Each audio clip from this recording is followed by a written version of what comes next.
can we just draw a little bit of attention to those absolutely unbelievable lyrics that if you don't feel something from, then you're most likely you are AI. Actually, I think that would break AI if it heard that. It'd just be like, I cannot compute. Um,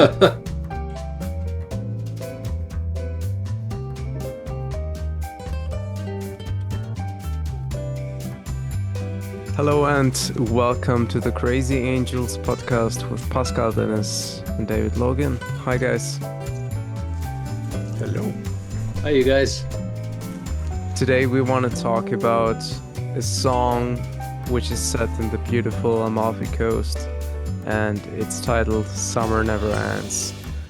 Let's start with a short listen. David, can you give us a snippet of the song? Yeah, for sure.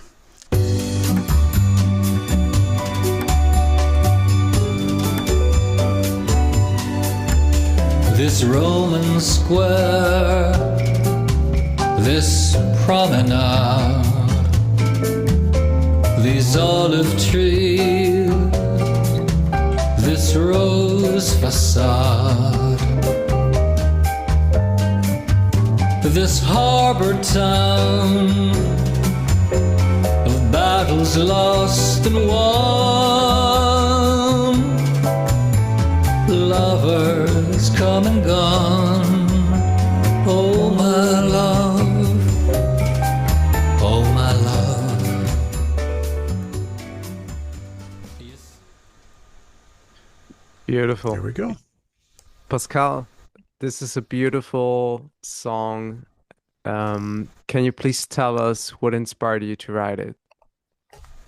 I was in Amalfi. That's a little town on the Amalfi Coast, very beautiful part of Italy, with my family, and we were sitting in the main piazza, looking out at this incredible beauty and the Duomo and the harbor, and I could sense 100 generations had done the same, 100 generations of families, more than that even, because the town had been inhabited since before the Romans.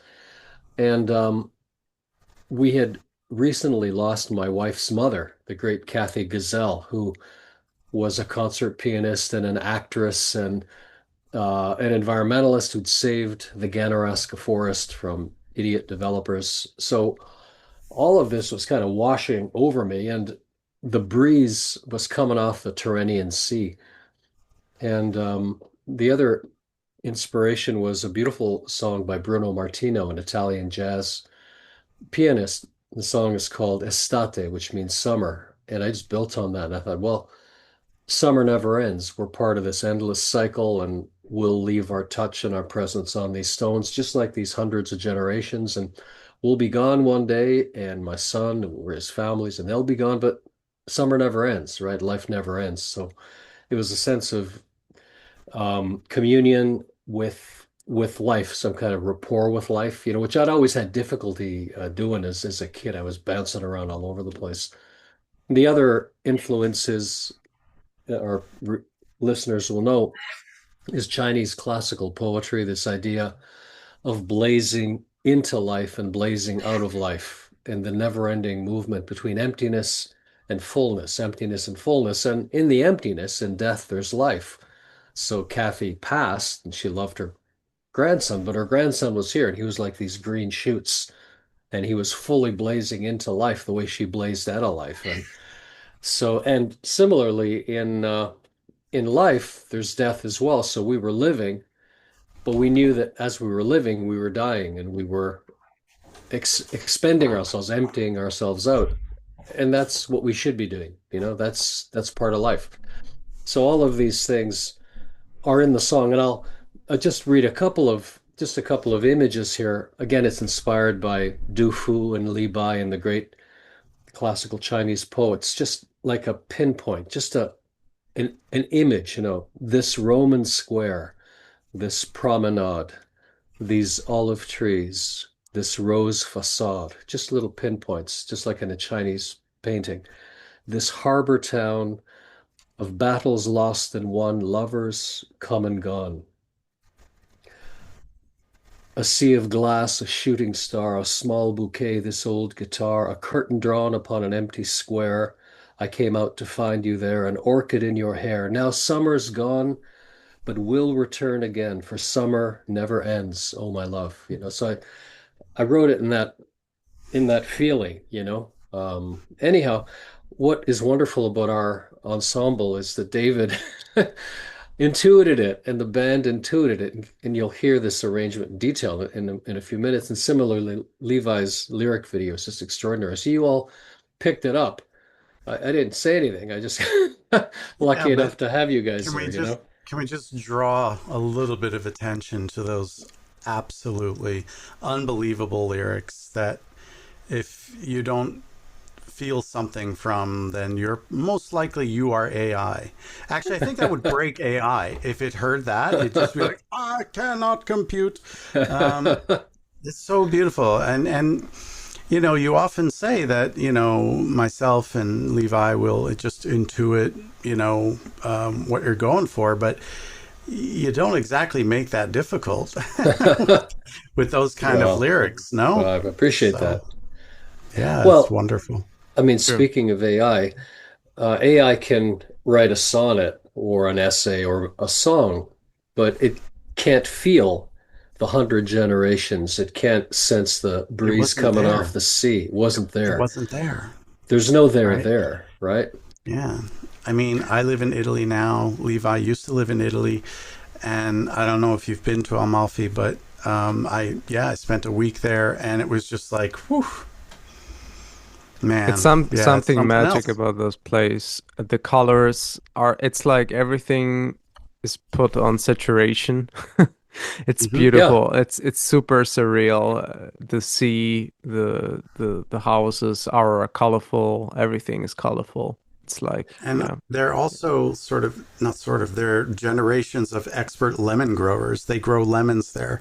And so, you can Wow. find beautiful, hand painted dishes with like lemons, and any restaurant you go, you can get lemon stuff or lemon topped ravioli. It's like awesome. And I love lemon. So yeah, that was another thing I remembered. So we tell this story to our audience because I think we strongly believe that the story of the composer or the author or the painter matters. So it matters that Shostakovich was suffering under the reign of terror of Stalin. It matters that Solzhenitsyn was in the Gulag facing execution. It matters that John Keats was dying of tuberculosis when he wrote his sonnets. So knowing that allows us to connect with them and connect with the rhythm of life, with develop a rapport with life. So that matters. And we like AI. We use AI to make things easier. It takes out breaths, for example, or it does some dumb Joe work that we don't want to do because we want to do this. Yeah. But it cannot replace Shostakovich or Keats or Charles Bukowski, working in these Look, awful factories. the other major example I'll give is that, you know, if I am playing drums in a jazz trio, the bass player, keyboardist, and myself will all talk to each other with music, right? Echoing, trading fours, going back and forth, whatever it is, right? AI can't do that. Like AI can't pick up a saxophone. You know what I mean? Like there's some things AI just cannot do. I mean, it Yeah. can analyze every, Charlie Parker sax line ever played, um, or every Miles Davis horn line ever hmm played, and compute a nice, beautiful, incredible melody. Probably, I believe it can do that. But if we're in real time and we're talking swing time, because swing time, if you there's a period where between ragtime and Yep. actual swing where the swing sort of swung a little more each year, right? And so stylistically, you might want to choose that sort of swing that's not quite full swing that we know today, but it's not exactly ragtime. Like can AI distinguish between that and then respond, get on the drums? No, I don't know. I bet you there's a bunch of programmers right now in the lab like, ha ha ha ha, David Logan, we can actually do that now. Probably, but